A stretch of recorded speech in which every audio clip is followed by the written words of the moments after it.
Welcome to the Doula Darcy podcast. I'm your host, Darcy, a business coach for doulas, and I love helping my fellow doulas master the art of marketing so that they can grow their businesses and help more families. On the podcast, I combine my decade of experience in advertising with 14 years as a doula to empower other doulas with the marketing strategies and mindset shifts they need to attract more clients and create successful, fulfilling doula careers. Whether you're just starting out as a doula or you're looking to take your doula business to the next level, you're in the right place. Let's go.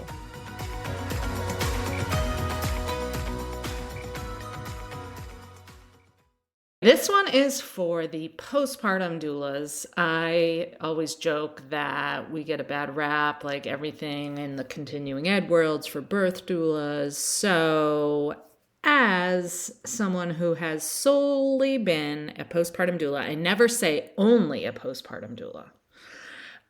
I have been solely a postpartum doula for the past 15 years. And let's talk about what it's like when you have a client that doesn't need a lot of physical support. So this is something that I talk about a lot, and it just came up in my doula village. So I thought, okay, this is the sign. I'm going to do a podcast about this. So in our, especially American culture, as little girls, we are raised to believe that our worth is directly connected to how hard we work and how much we produce. And as postpartum doulas, we tend to think that we are only doing a good job, we are only earning our money if we get a lot done on our shifts. And I did this too for years. The first couple of years as a postpartum doula, I really thought it wasn't a successful shift if I didn't get 2 loads of laundry done, a sink full of dishes, wash all the bottles. Like I just had a list of physical tasks I thought I needed to complete to do a good job as a postpartum doula. And while yes, that is part of our job, sometimes the most important beneficial thing we can do for that mom is sit down on the couch with her and just listen. And I certainly had my share of shifts like that in the beginning and throughout my career. But in the beginning, I would be sitting there listening to her, but in my head, like going crazy. She's going to be so mad. She's not going to want to pay me at the end of this shift. I'm not doing anything. I'm not getting anything done. When in reality, I was. What's more important than listening to and validating a new mom's feelings? What's more important than listening to her concerns when her pediatrician is brushing her off, her OB is brushing her off, and they don't have enough time with her? How valuable is it to sit down with a new mom and listen and talk and give her some resources or ideas if she asks for it? But it's really hard, right? Have you experienced this feeling that she's not going to be happy at the end because you're not really, quote unquote, doing anything? And it always happened that I remember one client I had who not only did I not do anything, I didn't even say anything. I was a warm body on her couch, smiling and nodding and listening to her while she just talked. She was just one of those people. That's how she processed things. She was feeling lonely. She just wanted someone to talk to.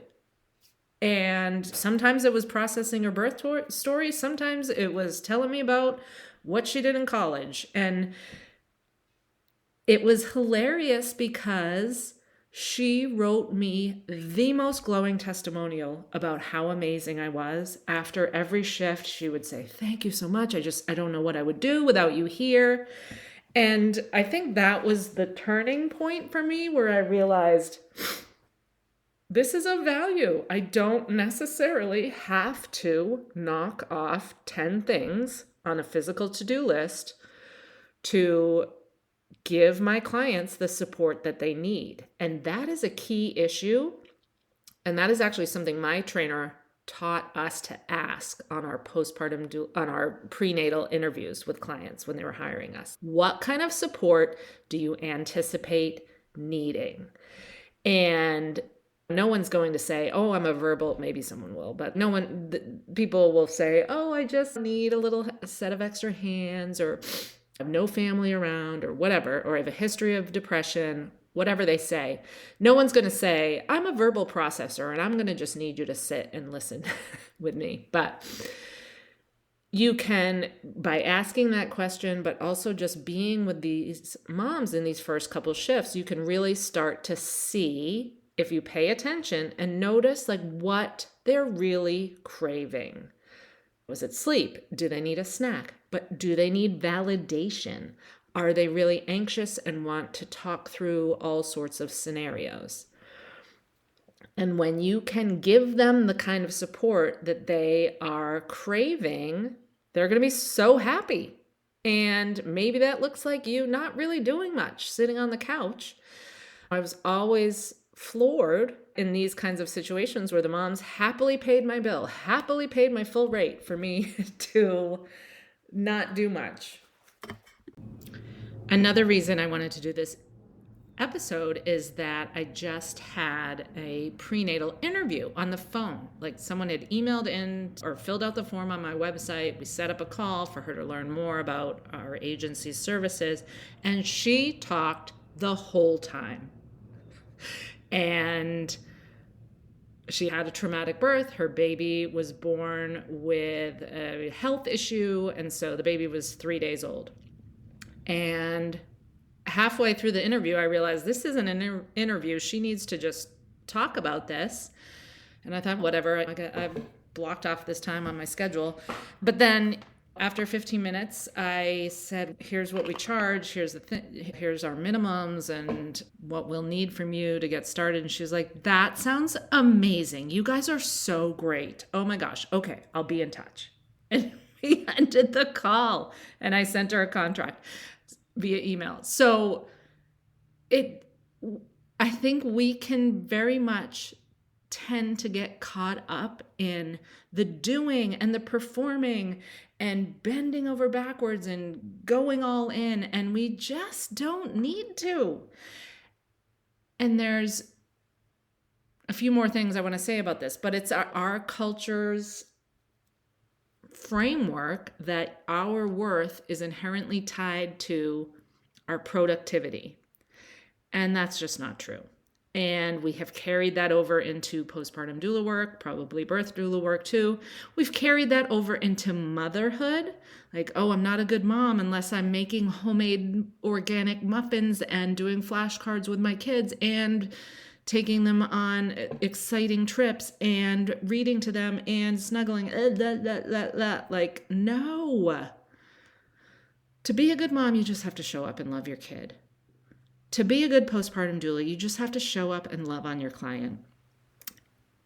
Do you know the only true research that's been done on doulas, I believe, is that Guatemalan study about birth doulas, where they weren't even studying birth doulas. They had women who were laboring, and then there was a curtain, and then there was the control group, and then the study group, and they told the women in the study group that on the other side of this curtain was a woman who'd given birth before that was going to sit there for the entirety of their labor. They couldn't see them. They didn't talk. They didn't do hip squeezes. They didn't do anything. They literally didn't talk. They didn't even say encouraging words. These laboring women just knew there was someone on the other side of the curtain that had been through this before, and they reported much better outcomes and feelings about their birth. So in the only study we have about our work, the people didn't even do anything. So we don't have to over deliver in these ways that we do. And what I really want to talk about is how this can translate over into virtual support for people. Not everybody. I hear so many people saying, oh, I'm a postpartum doula. I love being one-on-one with clients and in their home. And yes, that's fantastic. But they're looking for other ways to earn income or not have such a physical job, or they just want to be able to work with clients anywhere. So they're exploring virtual doula services. And I am here to say there is so much that you can provide. All these things, like, yes, postpartum doulas will do your laundry, will make you a sandwich, will hold the baby while you nap and shower. Yes, that's all fantastic. But I don't know, what's that, 30% of our job? The other 70% of the support that we do that just we don't value enough or talk about enough, or I don't know. But that other 70% of support where we're listening without judging, where we're educating, nurturing, validating, providing resources, helping process, being a friend, reminding them you can't go make them a sandwich, you can't fill their water bottle, but on a virtual session, you can remind them like, hey, where's your water bottle? Hey, what have you eaten today? Can you go, what are some high protein, healthy snacks you could go grab right now for our call? So don't get caught up in the hands-on part of our role as postpartum doulas.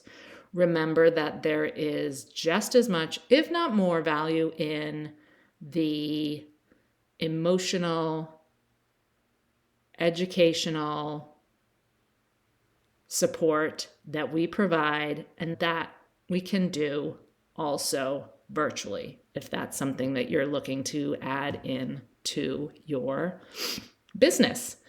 So I would love to hear what you all think about this. Shoot me a DM on Instagram.